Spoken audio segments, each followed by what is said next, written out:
Josh there. Brian, if you can hit the record button here, this is going to be, as always, in the WhatsApp, but you guys are getting it first and foremost here live, which is the most important, and then you'll be able to start implementing these things immediately, okay?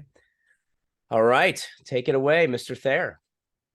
All right, so tonight's topic, we're going to be talking about working with reps with a little bit of PDI, and then you're obviously going to learn a lot of things from the course that we'll do off Zoom for sure. But we're going to start off with one of the best mentors, one of the best developers of people all time in vector history, and his name is Dan Cassetta. So we're going to go watch a video first about building solid work connections, which when you're managing people, you build solid work connections mainly and mostly through PDI. Like obviously our conferences are great, team meetings are awesome for sure, but a lot of the talks that you have with people are those quick like 2 to 10 minutes little snippets and sound bites of conversations that you have with people, whether it's in the morning, before the demo, after the demo. I would say after demo PDI is probably my favorite kind of PDI, just teaching people and focusing on what they learned, what they can take away from the demo, especially when a rep is brand new. So this is an 11-minute, 40-second video, and then I got some PowerPoint slides that's going to help you understand the psychology of development and building relationships with people in a work type of setting. So let me go ahead and get this at a 1.25 speed.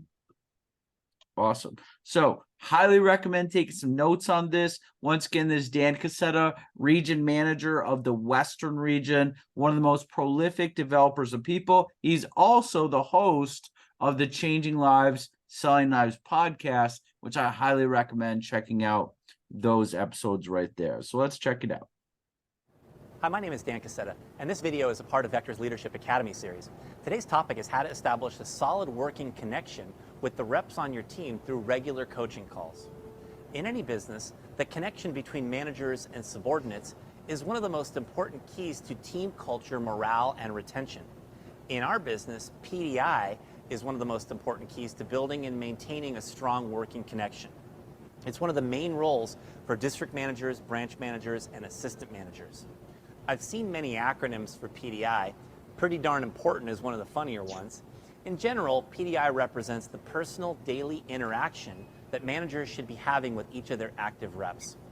When I was a new manager, the president of Vector West was Don Mulerath. He had several key management principles that he repeated often.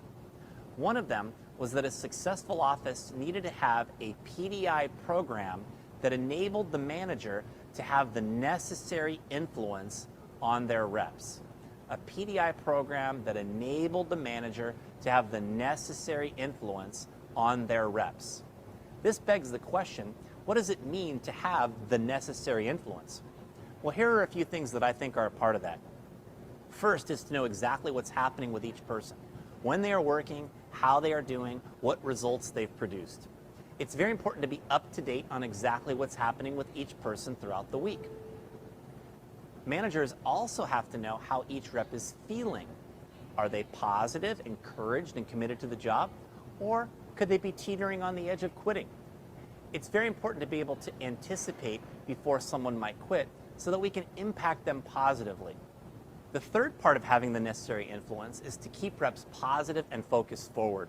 If a rep does have an experience that causes her to question herself in the business, the manager needs to be able to reframe that experience, alter the rep's perception, and get them focused on what's next for them.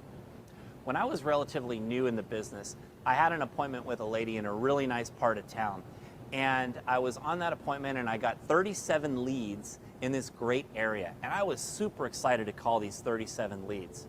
And I don't remember my exact statistics, but I totally botched it up. I probably got about 3 appointments and had a bunch of people who said no, and a lot of others that I never got a hold of. Well, I felt discouraged from that experience, and I called up my manager and said, you know, I feel discouraged. I don't know if I can do this. And my manager was really good at reframing that experience for me. He asked me, hey, well, what happened? Tell me more. And I said, yeah, I called some of my leads. I only got 3 appointments. And he said, wait, you called people you didn't know? I was like, yeah. And he said, I haven't even taught you how to call referrals yet. You got 3 appointments calling people you didn't know, and I haven't even taught you how to do it yet? He's like, dude, you're the man. And I was thinking, whoa, am I the man? Am I the man? Really? Could I be the man? And I realized that I felt a lot better about that experience after my manager put a different perspective on it for me.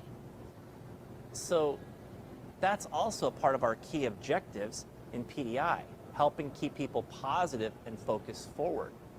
Now, finally, through PDI, managers should be creating activity, getting people on the phone, holding them accountable to their planned schedule, driving the number of demos being done on their team.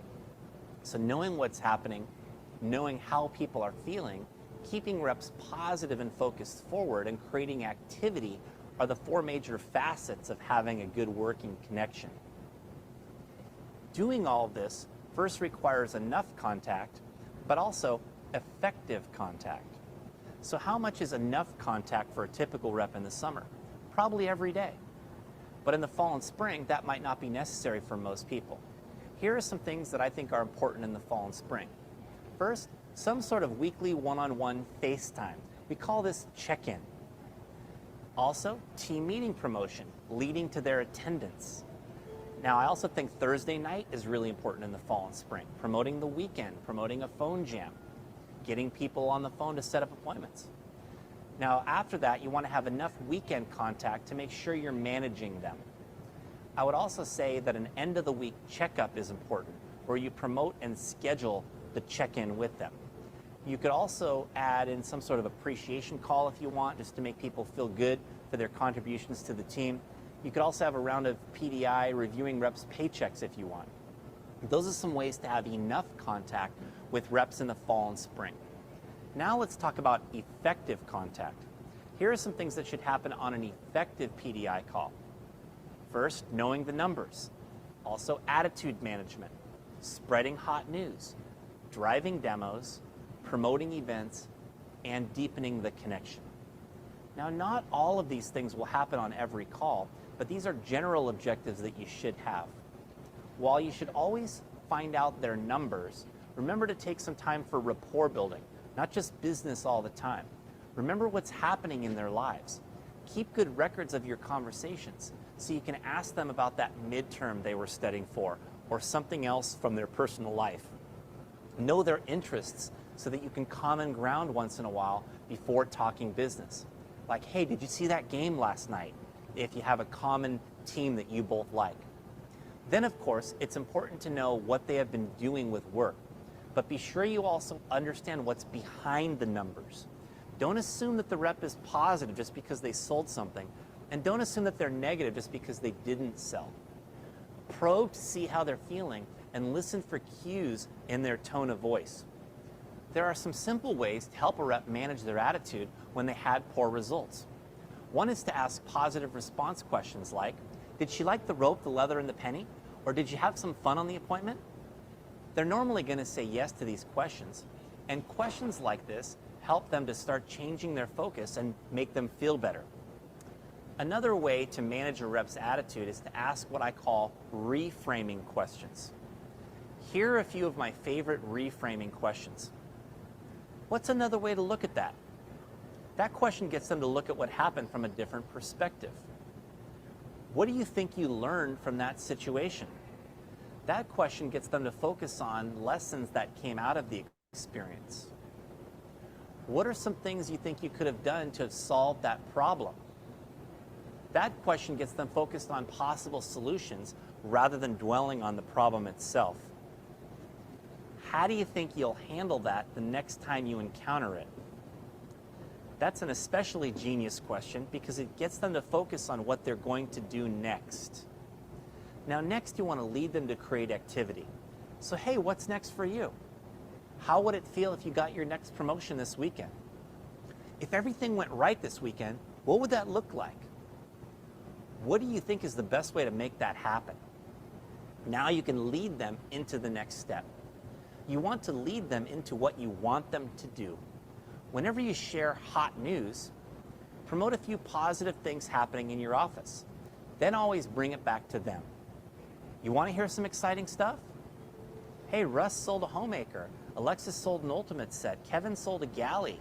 Mike had a 4 for 3. Angel got 20 leads on her last demo. Ben went 3 for 3 today. There are a lot of good things going on. You know why I'm telling you these things, right? Yeah, because you're next. It's your turn. These people run your training class. You can do it too. You're always bringing that hot news back to them and encouraging them.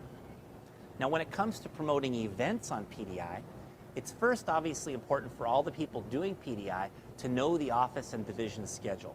If there's a meeting coming up, and there's always something coming up, know what's on the agenda so you can promote specific things they'll learn and promote people they'll hear from or people they'll meet. Hey, I'm going to introduce you to Kevin Donahue at the next meeting. The division meeting is coming at just the right time for you. I can't wait to see how much progress you make after going to the conference. So you're promoting events, promoting who they're going to meet, what they're going to gain, and why it's beneficial to them. The final objective of PDI is deepening the connection that you have with each rep on your team. One way to do this is to provide specific compliments about them and reasons for their future success that you see. You know, you're a rep who asks all the right questions and you seem detail-oriented. People like you figure it out and they really succeed at a high level here. I can't wait to help you do that. That's a way of providing a sincere compliment and helping them feel good about what's next for them. Also, as I said earlier, learn more about them personally when the chance arises. You don't have time for every PDI call to include a lengthy personal conversation, but sometimes you do have that time, so use it. Here are a few last keys to effective PDI. The first is enthusiasm. Enthusiasm is one of the most important of these last keys. Energy and passion travel through the phone. So when you can tell people need a pick-me-up, be there to bring people what they need. Always be upbeat on PDI and transfer your enthusiasm to your people. It's also very important to maintain professionalism. The kind of relationship you want to foster with your rep is that of the wise aunt or uncle, not the cool buddy.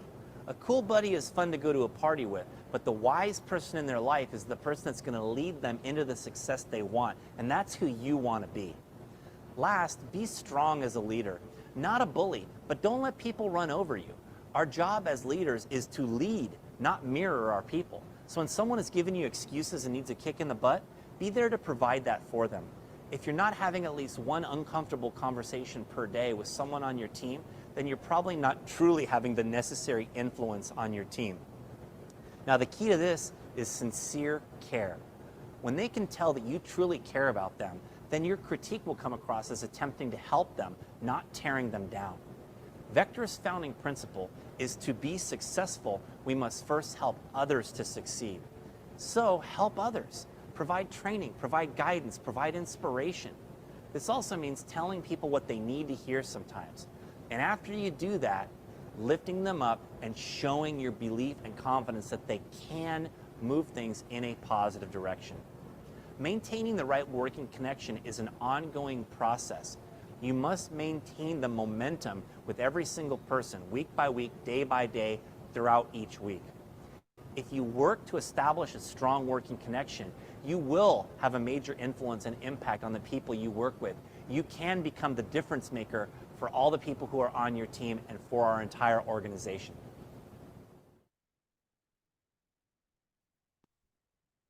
Alrighty. So lots and lots and lots of nuggets right there. Oh, time out. We got advertisers playing on my YouTube. So many nuggets right there. So go ahead and put it in the chat, guys. What was your one or two top takeaways from that video right there? Like, what really stood out? What resonated with you? There's so many different things that you could take away from that. What are some things that, from a leadership managerial perspective, that really resonated with you from Dan Cassetta's talk right there? Go ahead, throw it in the chat for us. So what made a lot of sense? What was something where like, aha, what kind of aha moments did you have right there? Or what was something that you'd never thought of before? So what were some things that, or some things that really resonated right there? What's something that made a lot of sense? Todd Monroe said throwback, but Todd said flipping their negative situations into positive perspective. So anytime, guys, anytime at all that you can take something that seemingly is negative and flip that around and turn it into a positive, I don't care like what situation it is, that's going to help in life. That is a life skill for sure. Okay. So some of you guys remember the Jocko Willink video that we played on the team meeting a couple years ago, the video called Good. It's like, oh, didn't get that promotion, good. Like, and he just keeps saying, like, in his super deep Jocko voice, good, like over and over and over. Like, whatever the situation is, good. Gives me room to get better. Gives me time to do this. Like, whatever it happens to be. That's one of the things, like, when you think of vector people, I often think of very mentally strong people. And so much of that is because of the culture of mental strength and being able to frame situations to turn those negatives into positives. So, Todd, I definitely love that. Certainly one of the biggest influences you can have from a managerial perspective, not just here, but in someone's life, is just helping people become more optimistic, helping people become more hopeful, more positive, all those different things. Because most of us grow up in a relatively negative environment, for I would say for the majority of people. So if you could be that person in your family that is more optimistic, more hopeful, more positive, turning negatives into positives, that sort of thing, it's certainly a good thing. It's kind of like Tim Tebow, if you watch the Swamp Things or whatever it's called, the documentary on Netflix about the Florida Gators. So the Florida Gators had huge expectations going into this one season. It was like 2007 or 2008, something like that. And they lost a game that they should have won. And it's one of the greatest, like, it's like a master class, like a 2 or 3 minute master class on leadership. It's on YouTube. You can look up Tim Tebow on leadership. But in the press conference, he blames himself. He takes ownership of everything. And then he said that, like, regardless of what just happened, he said a lot of good is going to come from this situation. He's like, you're never going to see another leader work as hard as I did, as I do the rest of this season. You're never going to see another team that battles as hard as we do the rest of this season. And then they just went on those like next 9 games or whatever, and they just wrecked shop and then won the national championship. Turning negatives into positives is something that happens all the time in championship teams, championship families, championship businesses, so many different things. So, Todd, great feedback right there. And then next up, we got Apollo, probing how they're feeling. Don't assume based on how you would feel or think they'll feel. Yeah, that's something I certainly, like, I still like need to remind myself of this. Like, if they just had a no sale, for example, don't assume that they're going to be like really upset. Just ask how they're feeling. Okay. And I mean, obviously you don't want them to be happy that they just had a no sale. Like, that's a little bit of a different story, of course. But don't just assume that they're super negative and down from it. Just probe in, asking questions. If they had a great sale, by the way, first, like, here's something I would write down too, is when someone has a big sale, I would not have the first talking point be how excited you are that they just made X amount of money. Okay. This is a tip. The first talking point you would want to have is how excited are you that your customer is going to have that Cutco set or that Cutco whatever it is for the next decades plus, the next 2 decades, 3, 4, 50 plus years. How excited are you that every single time they use that knife, that piece, that item, they're going to be thinking of you one way or another. You just made a huge impact on that family for the rest of their lives. So the reason why you want to focus on that is because people, every single person, whether they consciously know it or don't know it, every single person longs to have an impact, to have some sort of a legacy, that sort of thing. So whenever you're taking calls from a rep and they just made a sale, the income's great, but you guys want to remember too, let's say they made like $300 commission off a homemaker and they're at 30%. $300 is definitely cool, but how quick can they spend that $300? Pretty fast, right? But the customer, they're going to be using their Cutco for years to come, decades to come. So the main focus is always how great of a deal that the customer gets in that situation, okay? So see how the rep's feeling, whether it's a no sale, a big sale, a rough day, an amazing day, good, bad, ugly, whatever it is. So good stuff right there, Apollo.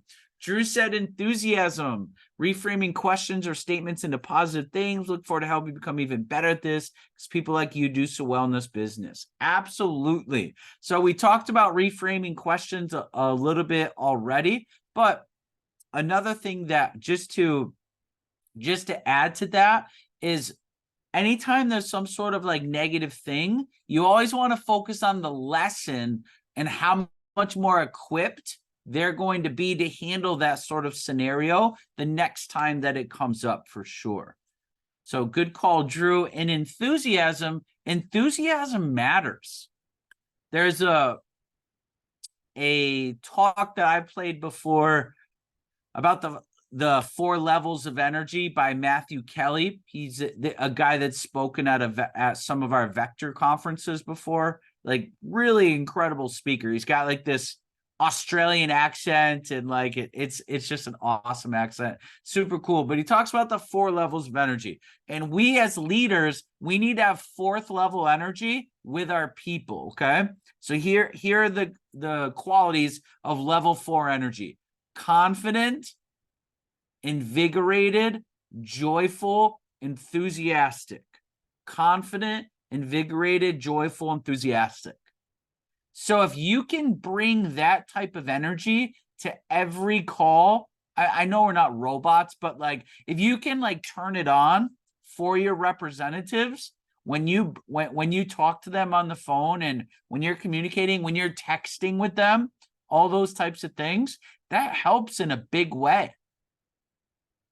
Even like smaller things, like just the way you address people, like an enthusiasm, like, hey, champ, hey, like all-star, like whatever it happens to be, just like positive affirming names.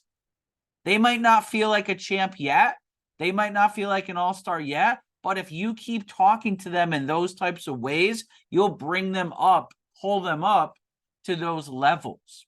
So your enthusiasm definitely matters. So good call, Drew.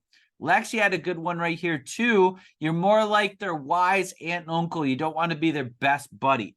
That's not to say, just so you know, that's not to say that you can never become friends with your representative. I mean, heck, like one of my best friends in the world was a former sales rep. I was the best man in his wedding. He'll be in my wedding as well.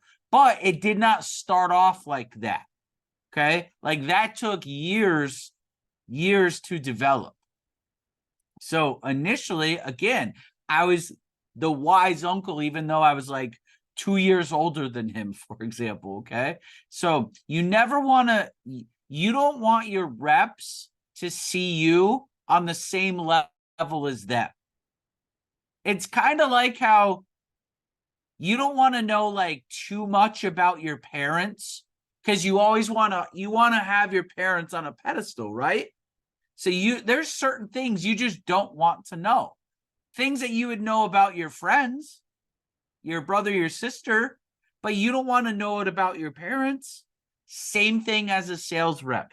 You got to maintain a certain level when I say gotta, I'm recommending, okay?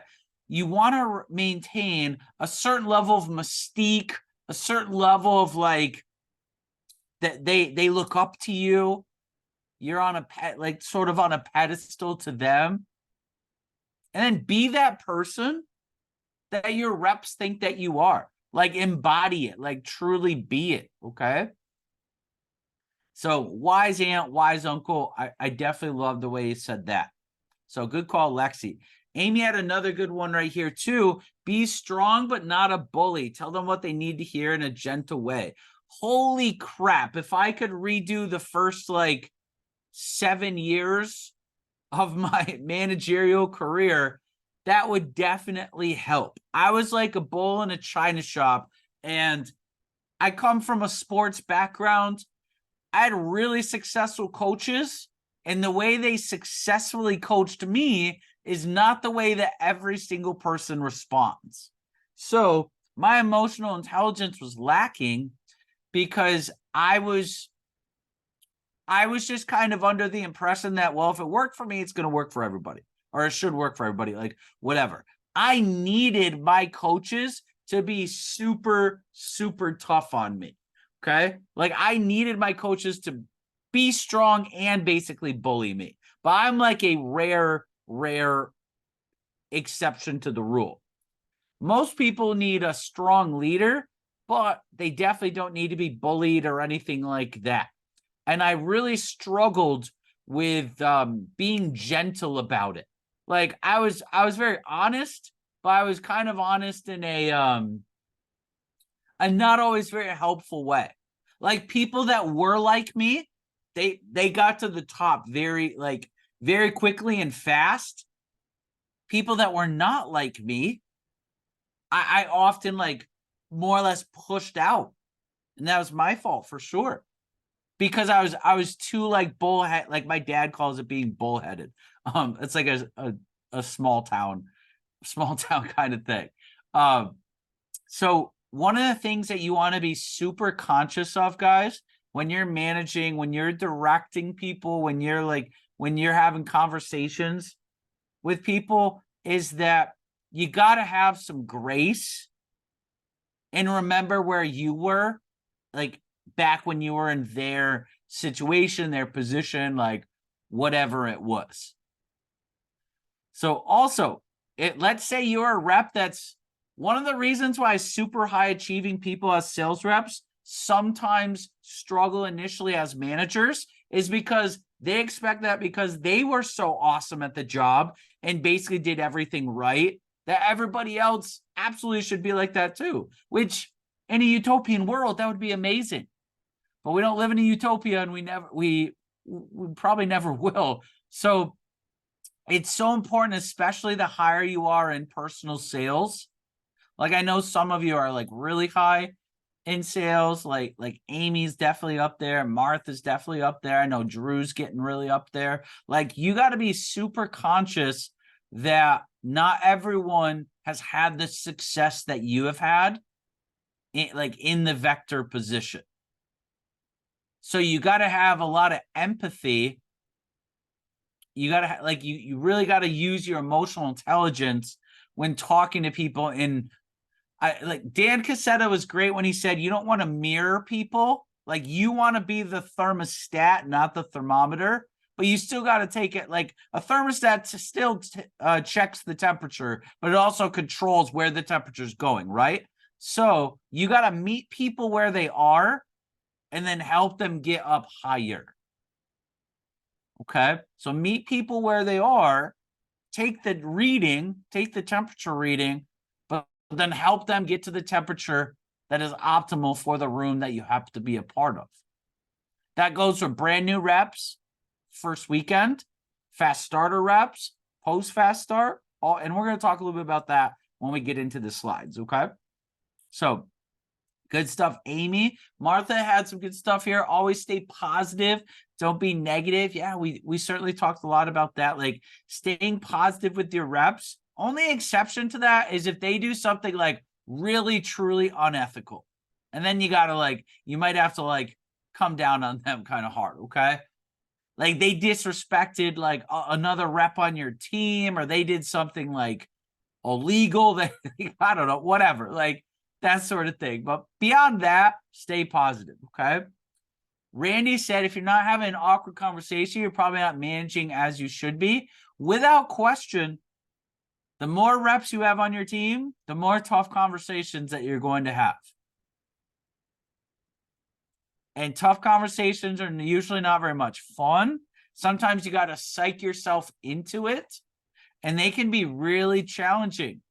But it's pretty rare when you leave a tough conversation and you're like, and you say to yourself, man, I wish I never had that conversation. Usually after you have a tough conversation with someone, you're like, I probably should have had that conversation way earlier. Okay. That's usually like how our mind works with those types of things. So having tough conversations definitely helps. Max said, transferring positivity, having daily conversations. Yeah. I mean, obviously in the fall and spring, like the amount of conversation you have really is determined by how active and how active they want to be in the business. For example, if I have a rep that has huge goals and wants to really crush it in this job, I definitely need to be talking to them like at least 5 or 6 days out of the week, in some cases 7. But if they're just super part-time, looking to do like 3 to 5 appointments a week, you don't have to, like, because they got school and another job and this and that and whatever, you don't have to talk to that person 6 days a week. Okay. So you got to take it, you got to, it's like an IEP in school, individual education plan. You got to, there's no such thing as blanket management in Vector. There's certain philosophies that cover most areas, but there's also a lot of philosophies that we gotta have some sort of dichotomy to them. Okay. So definitely good right there, Max. And then Bree said, keeping them positive and focused, be a little personal with them, but not like best friends personal. Again, absolutely, Bree. That's definitely a good one. So you want to find out about them for sure. You want to establish common ground, commonalities, like certain things you're both into. Like, hey, did you see that Bills game yesterday? Or, oh my gosh, like, how was the Taylor Swift concert? Whatever, like, you know, all that sort of stuff. But you don't want to be like rubbing elbows, buddy type of like. I heard Dan Cassetta say it once in either that video or another video where he said, you want to be a friend, but don't be their buddy. Okay, like be friendly, be like a friend, but not their buddy. Okay, because it changes the dynamic of the relationship for sure. And I've experienced that in my life without a doubt, without question. So Amy said, I've been that negative deposit person in my family over the past 3 or 4 years. Most of the last 2 years, trust me, is worth the hard work. Yeah. If you could be that person in your family, guys, that 100% helps big time. And then Chris, IASM, I am sold myself. So think about it like this. If your enthusiasm for the product or for the job is only like a 5 or a 6, how can you ever expect to train someone to get to an 8, 9, 10? It's impossible. Close to impossible. Like how can you expect someone that is being led by you to be more enthusiastic and have higher conviction in the job than you have? That's an unreasonable expectation. So if you want people to get up to like if you can just get them to like a 7 or an 8, like they're gonna go places. Okay, if you can get them to a 9 or a 10, they're gonna be a lifer here. But if you get them to like a 7 or an 8, you're gonna have a strong sales representative team for sure. So next thing that we're going to, or before I go on, Brian or Chris, is there anything that you wanted to add before we start talking about the dynamics and psychology and working with people during and after the fast start? No, good so far. Chris, Brian are good. All righty. Let's go ahead. Feel free to take some notes if you feel like Definitely absorb the information that we're about to talk about right here. Feel free to take screenshots, take notes, all that sort of good stuff. But what I want to talk about now is just working with representatives either during and or after their fast start. So this is once they've launched out of training, just some basic philosophies that I would recommend. First and foremost, let's talk about what a rep success comes down to. Rep success, 99.9% of the time, comes down to the fact that they feel good, they have people to call, and they have a plan to get there. So, what makes people feel good? Well, do they feel appreciated? Do they feel encouraged? Like, are you appreciating them? Are you encouraging them? Are they reflecting on how last week went? Any highlights, any areas of opportunity? You know what else makes people feel good? Getting better at the job. So are their skills increasing on a regular basis? So repetition definitely 100% matters. Repetition of doing things the right way. Repetition of doing things the wrong way is going to infinitely make them worse at the job. So we got to make sure the repetition is doing things the right way. If you're a sales representative, you could take this for yourself too. What else makes people feel good? Are they taking care of themselves? How's their nutrition? Are they exercising? Even if it's like just walking and stuff. I love taking walks. I hate jogging and things like that, but I love taking walks. That definitely helps. What are they feeding their minds? Are you giving them like things they can listen to? Things that they can like good nutritional content for their brain? We have lots of stuff like that. YouTube, Changing Lives, Selling Knives podcast, stuff on Spotify, all of those. That matters in a massive way. And then, are they communicating with their manager? Because I'm a firm believer, and you want to have this mentality too, that the more anyone in the world talks to me, the better their life is going to be. Whether it's my family, my friend group, my work group, whatever. And you have to have that sort of mentality that you're always going to be providing value, like having good positive influence. Even if you're only like 18, 19 years old, like some of you are, you could still provide a ton of value to the world. So communication with the manager, so critical from a representative perspective. And next of the three things we talked about, they got to have people to call. What's that come down to? Their initial names list, which we take care of in training, but we still need to keep reminding them of it, because then their chicken list matters, their Facebook, their social media, their yearbook. Like, we just want to make sure that they're reaching out to anyone and everyone they've ever met that's a MAC customer or an HM30, however you want to refer to it as. Okay. Hey Josh, what's Go the ahead. chicken list? Say it again. Sorry. What's the chicken list?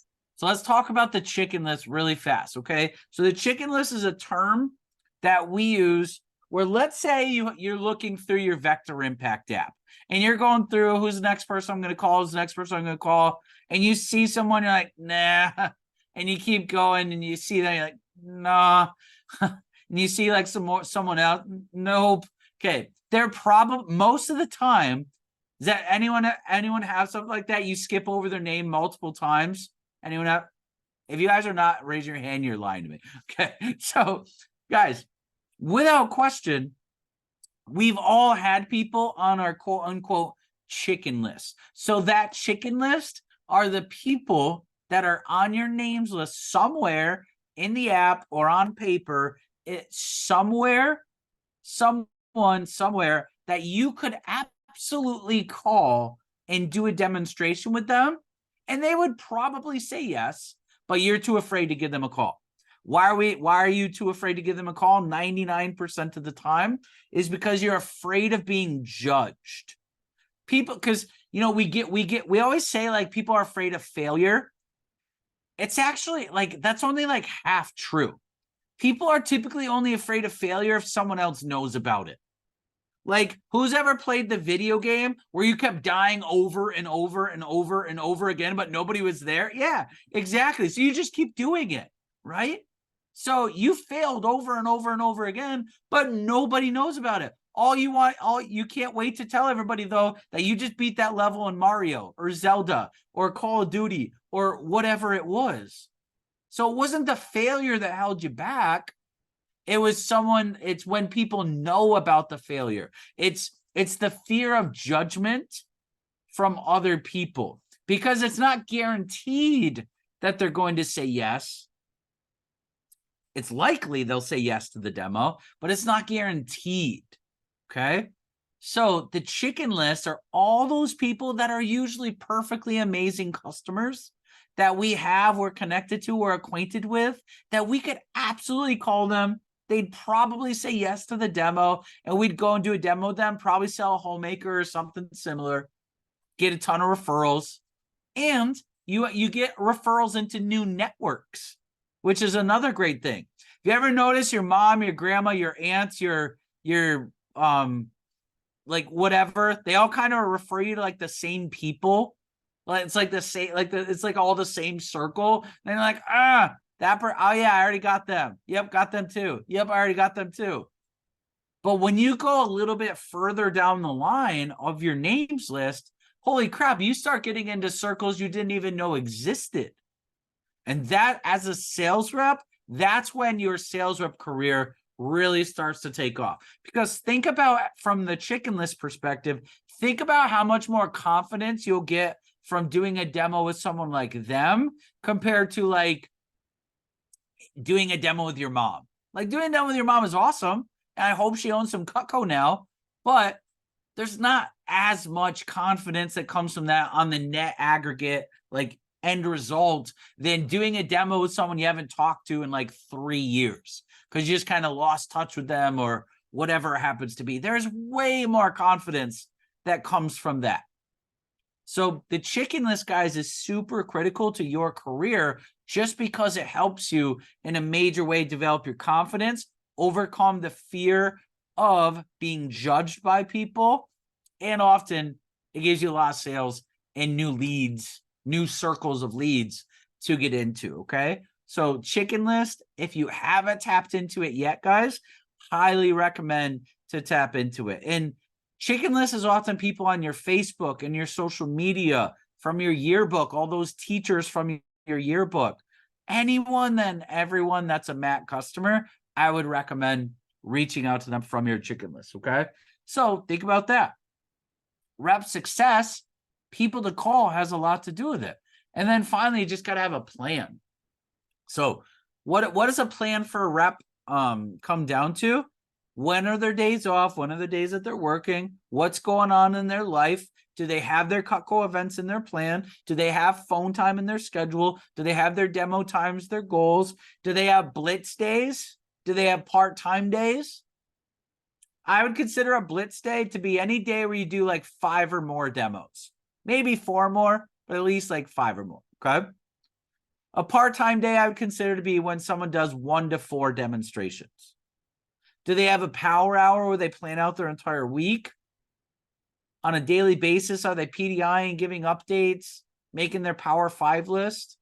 Power 5 list is where you do like your big 5 for the day, whether it's personal or professional, and you make sure that if you only got 5 things done that day, you at least get these 5 things done, okay? And if they do that, guys, like we talked about before, repetition's key to mastery. That's how you become vector trained. If you're in college, that's how you go through the Cutco through college program.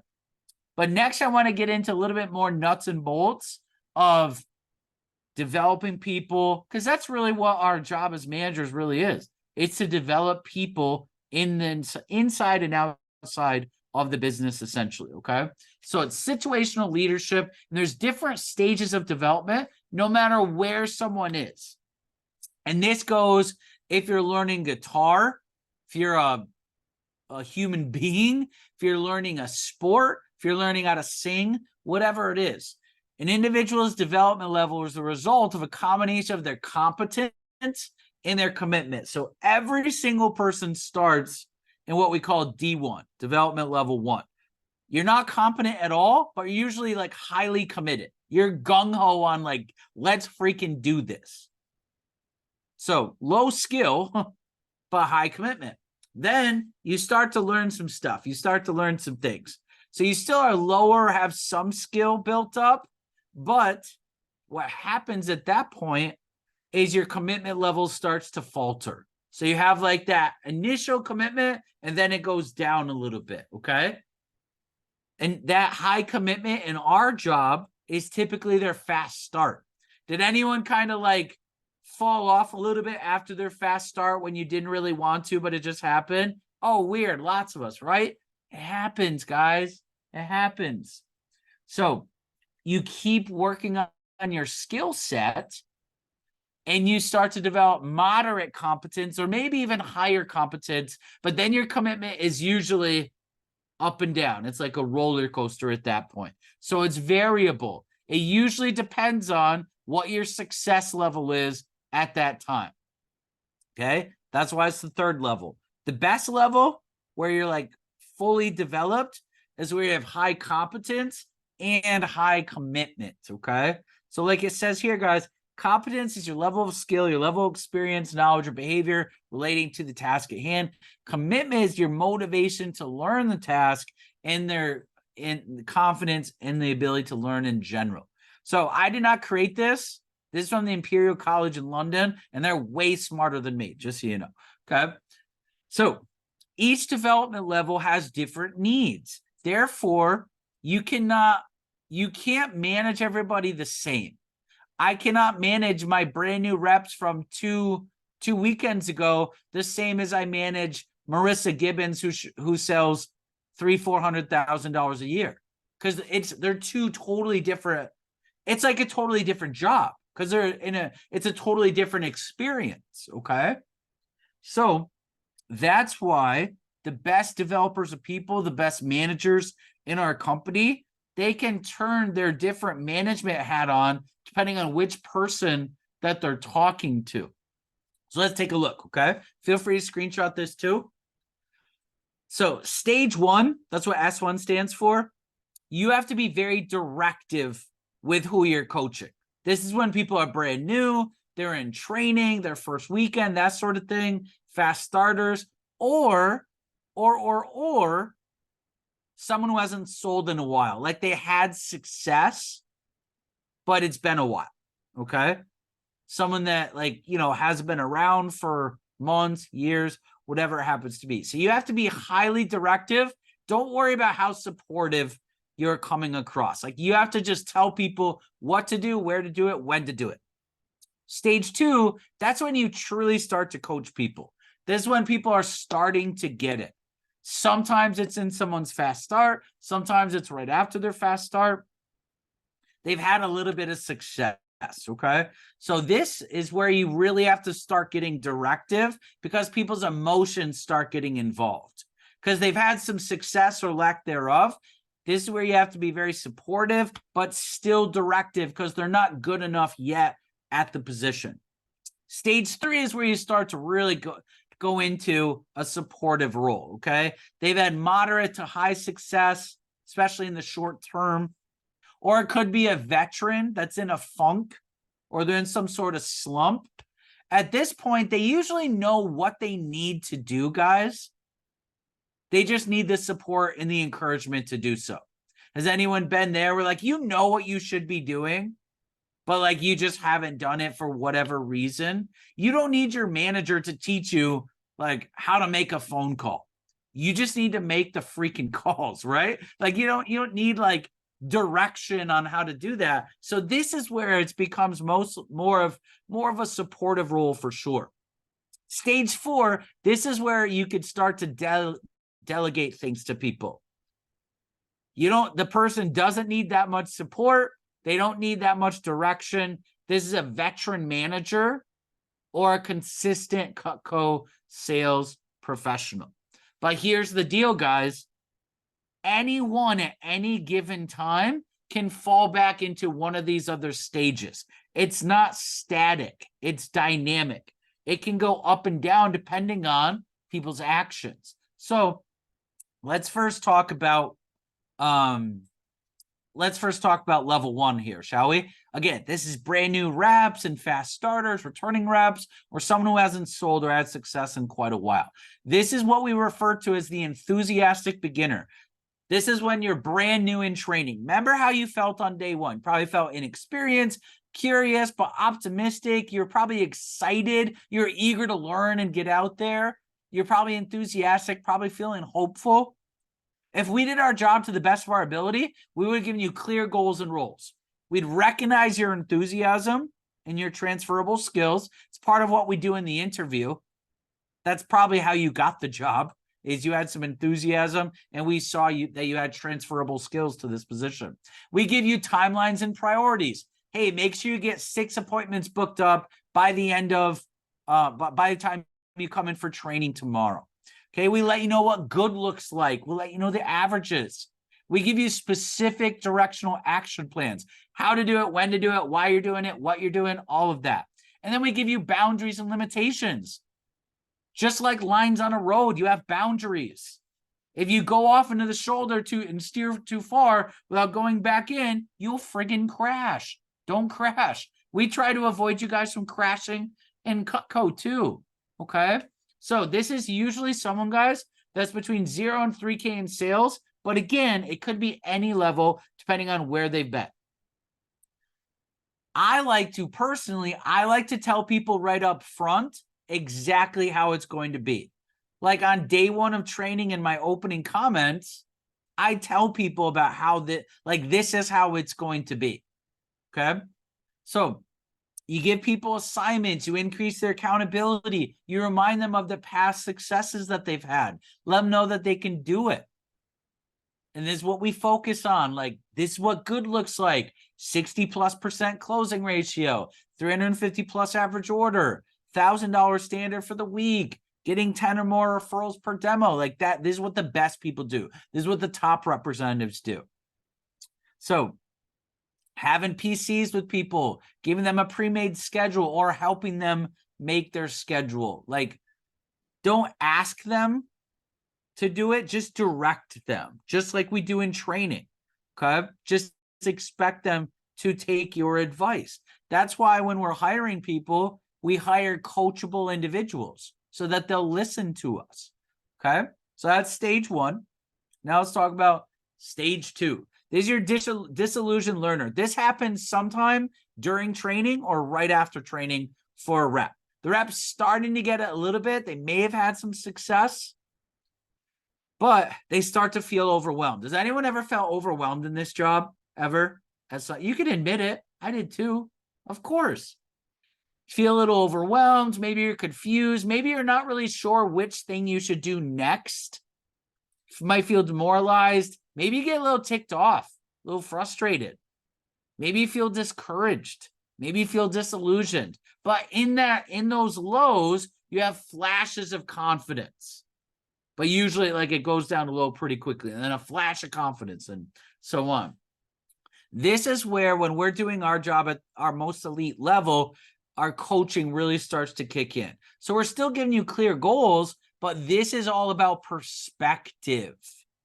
You have to help people with their perspective. Remember when Dan was talking about turning negatives into positives, reframing things? This is what he means, okay? Giving people perspective, giving them feedback, praising the progress that they've made, helping them analyze their successes and failures. After every demo, when a rep's brand new, especially in their fast start, I like to ask them basically 2 questions. What do you feel like went really well? What's an area of opportunity or something that didn't go so well? And then they write it down. They review what went well, what didn't well before their next demo, because they wrote it down in their notebook. And then they're more prepped to go into their next demo right before it's about to happen. You're letting people know what we do and how we do it, why that's important. So this is usually people that are between 3 and 10 or 15K in sales. But again, it could be any level depending on where they've been. So remind them of how things are going during PCs. Like, here's how I see things going for you. Give them stories before they go through stuff, while they're going through stuff, after they face certain issues, whatever it happens to be. And make them focus on their progress, not perfection. Too many people focus on trying to be perfect when that's impossible. Okay. Remind them of where they were and how far along they've already progressed.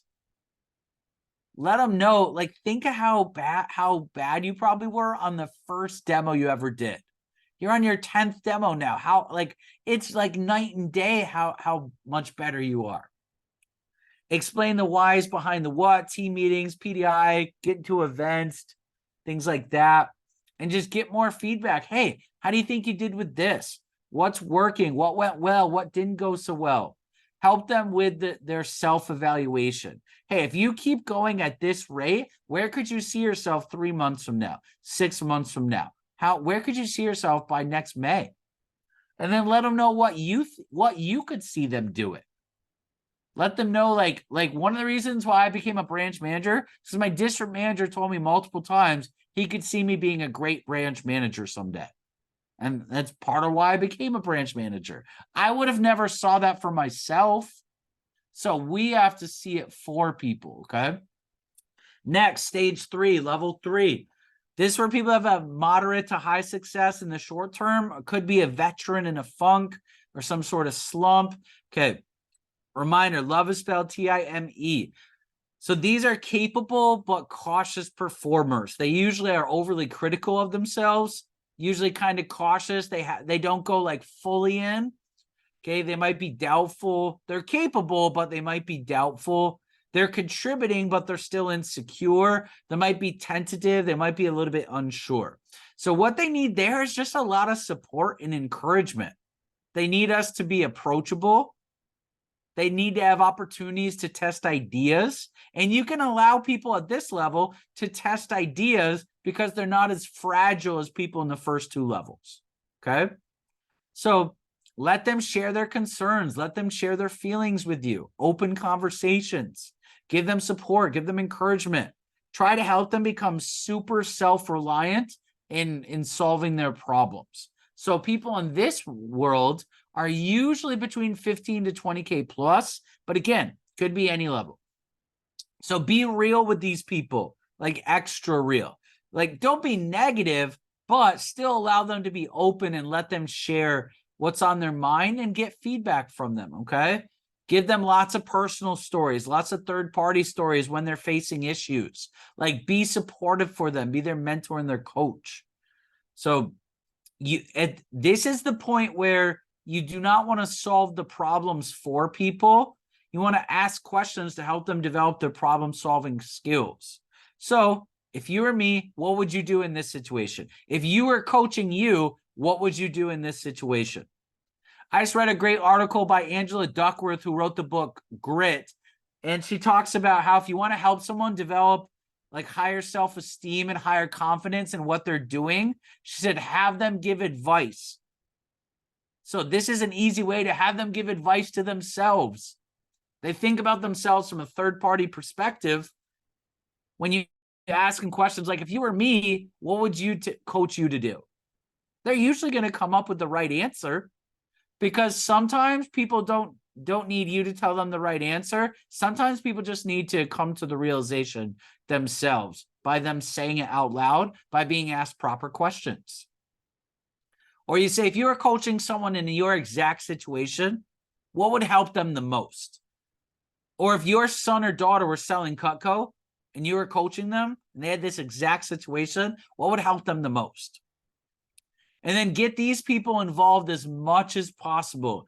Team meetings, helping with PDI, being with you on campus, getting to events, all those things. You let them know this is where you see them, okay? And then finally, last stage, last slide right here. Level 4. This is consistent CSPs and veteran managers. Love is still spelled T-I-M-E. But these people are self-reliant to the maximum degree. They still need they still need help here and there, but they're big time achievers.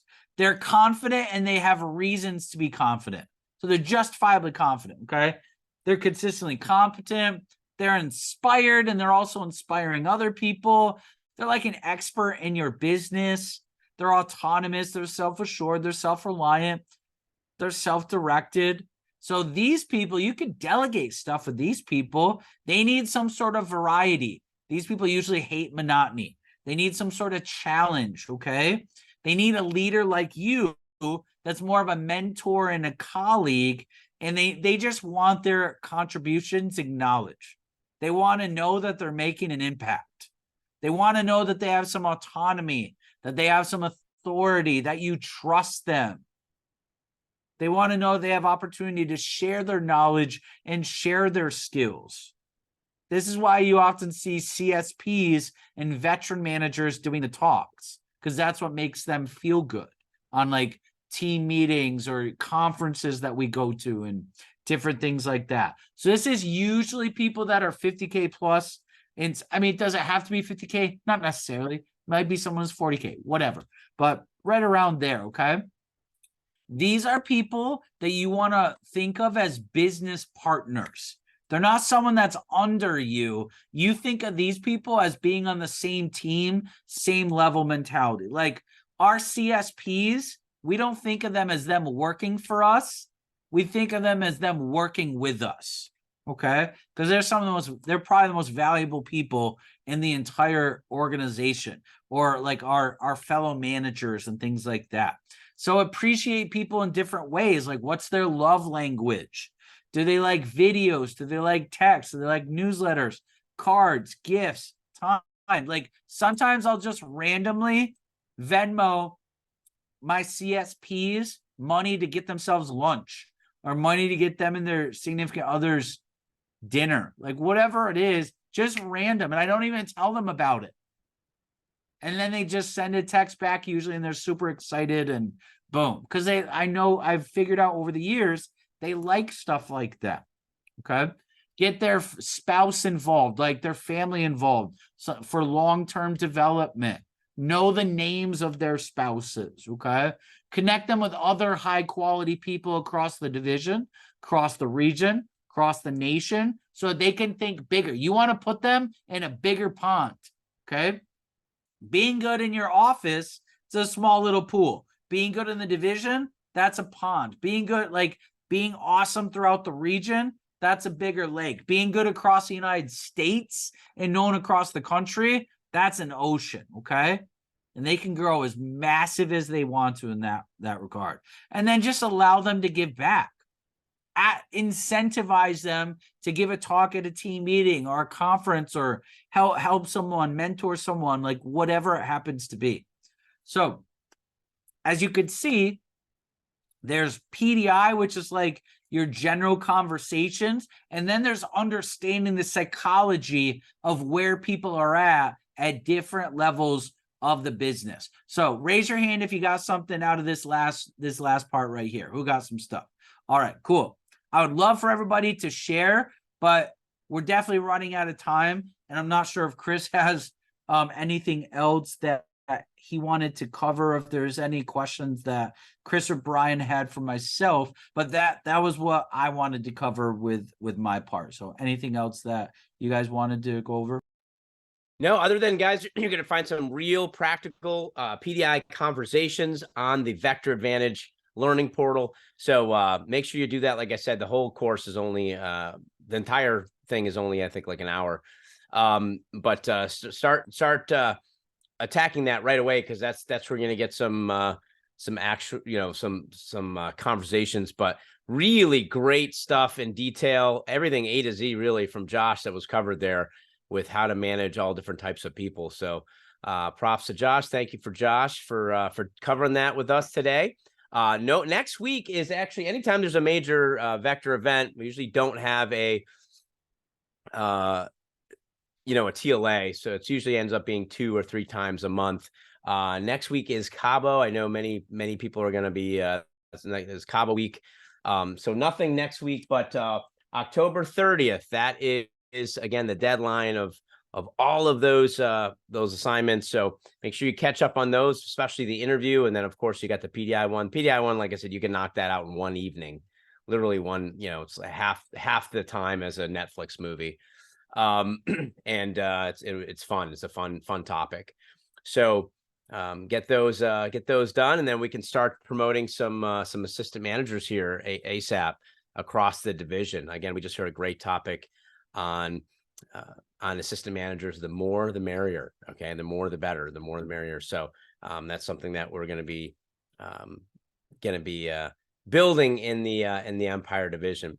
If you have any questions, drop them in chat real quick. We're just about out of time here, but I know we said 6:15 is the latest we want to go, but we do have a few minutes left. If you have any PDI related questions, just drop those in chat and me and Brian or Josh will be happy to answer those for you. But if not, you are free to go, and look forward to having you guys again. There's two things you want to get in touch with your local manager about. One is, hey, when can I run my next interview, or my first interview, I should say, for some of you, my first interview, and when can I take my first PDI call? Okay, when can I help? Do you have some people who need some help? Do you have some people that need some managing? So you now have the tools to do both of those. Okay, you have the tools to do both of those. Not the full skills yet. Okay, the skills take time, but you have the tools right now. Okay, you have the tools right now. You got the tool chest. It does take a little bit of practice to put those tools to work. So the skills will come as you do more of it, right? You get better and better. Practice makes permanent. So we're excited to have you guys to do that. Thank you, Randy. Randy says, thanks for all the great info. You're welcome. And thanks to Josh, obviously, for being the main informational, instructional talk this entire TLA. All right, guys, ladies and gentlemen, we'll see you soon. See you in a couple weeks, but we'll be talking to you before then. All right. Bye-bye.